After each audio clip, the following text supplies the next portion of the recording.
with a sort of past, but not as it should be.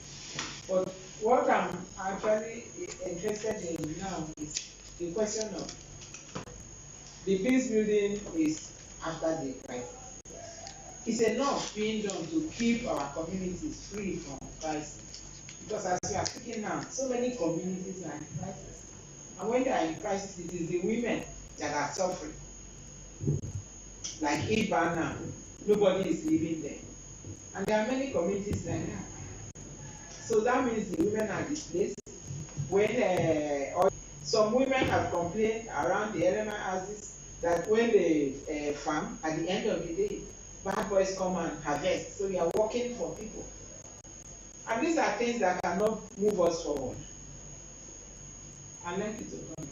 Okay, I think I want to look at it from the perspective of prevention. What are those things that you can put in place? What is the role of the mother? Because most of these things didn't just come out of the blues. But women have a role to play, particularly in the nurture of the child, even their male children. From the point of building the humanity of the individual, even as the children are growing up, have made them to have a respect for human dignity, make them have that feeling of respect, that feeling of love for the next person. And the arguments have been put up, even when cultism was high. What is the nature of the marriage systems that we have? In fact, the statistics, it is arguable, but most people attribute some of these issues to children of broken homes as a major part of it. And I think that is what, marriage is not just there, but we must do everything towards making sure that it is sustained. We are not saying that it's from that perspective. Now, moving forward, we are seriously deepening peace in communities. And I think we need to build the capacity of our women towards bringing peace. Now that we are all saying, we all recognize that at the end of the day, that they are the most affected by conflicts. We also need to build them up. It is not also true spent on spiritual matters. In religion, they are populated by women, and they are taking care of their own affairs there. So let us see how we can pick from some of the values that they have learned in terms of mobilization. There are different groups. You have the Mothers Union, you have the Women Guild, you have the Daughters of Charity, you have the Daughters of Hope, you have the Girls Guild. From the point of prevention, before we even look at the issue of dealing with it. Now, finally, let me also say that there is a narrative that women were given a backstage during the what is it called? The amnesty. Well, I don't know which phase of the amnesty. When I hear such arguments, I ask which phase of the amnesty. Because in the second phase of the amnesty, which was conducted by 2016, and I think the chairman of the amnesty committee was Kenneth Chinda, the Kenneth Chinda-led committee. We saw so many girls. Yes, the state-owned. Yes, I was an observer, and for NOA, and we saw so many girls that came out. But were they part of those that were trained in OKD? No, this one is the second phase. This one was conducted under the present administration as soon as they came in, and which has given us so much respite. Now, after that amnesty, we had, because of how it was managed, how it was packaged, and how it was managed, we have had so much respite. So we are looking at, so they came out, and they also tried as much as possible to integrate them in that process.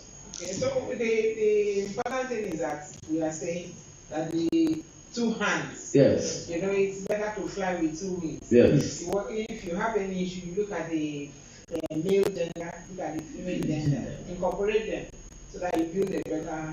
Women should also recalibrate their own activities in society towards, making sure that they are free from some of these inhibitions, some of these hindrances, you know, in terms of actualizing their potentials. They have so much, in fact, there's so much potentials in them.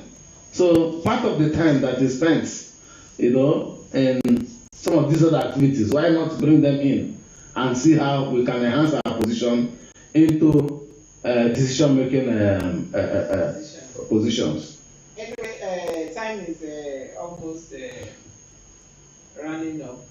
But we've been able to establish that there's need for us to localize the national gender policy. We've been able to identify the fact that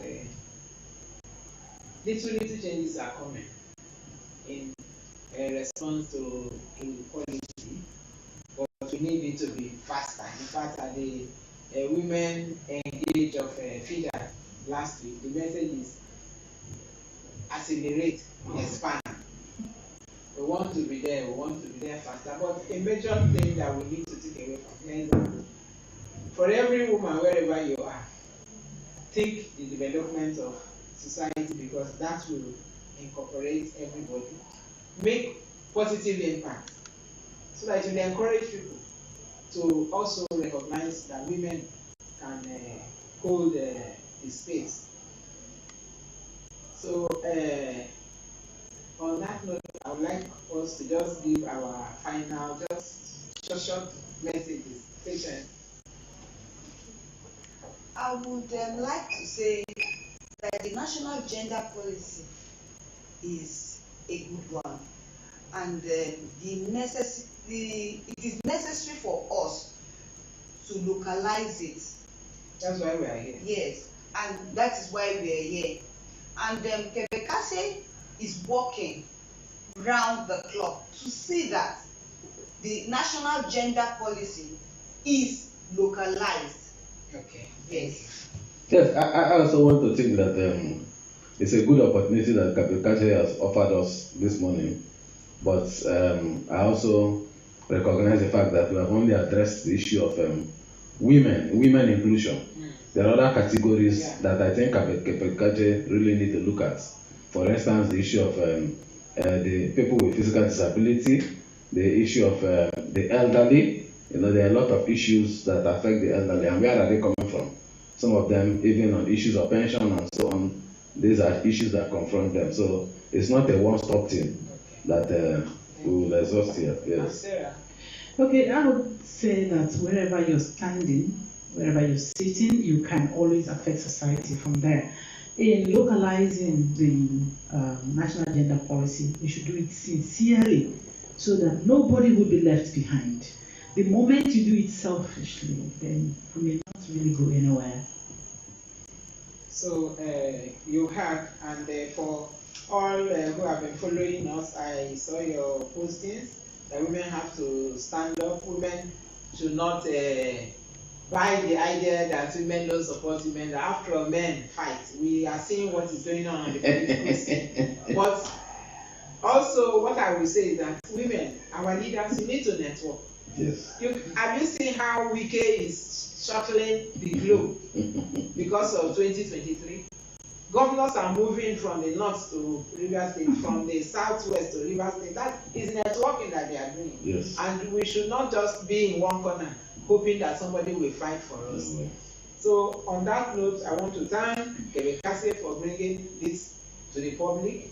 To also thank RAPA for working with KEBETKACHE to reach out to more women and to more policymakers for a better living for women. And finally to MacArthur Foundation for providing the fund that is making this possible. To all women, I say, wake up, work hard, let's move forward. Thank you very much.